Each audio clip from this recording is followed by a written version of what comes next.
Ciao. Anyway, so Hello. So I just finished my third day meditation.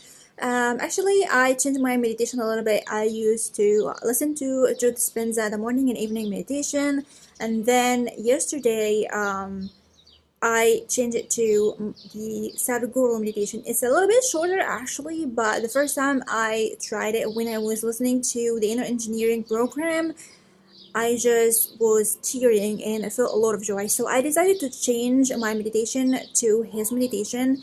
It's 15 minutes only, but at the same time, it's really effective for me. So yesterday in the evening and this morning, which is the third day, I finished it.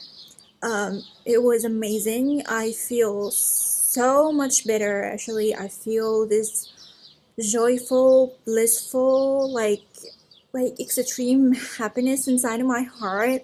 And when I look at myself in the mirror, I just see me smiling and like glowing. Not only skin glowing after my skin cleansing, not that, but I glow from the inside. You know that feeling when you are so happy for something? I feel that without anything.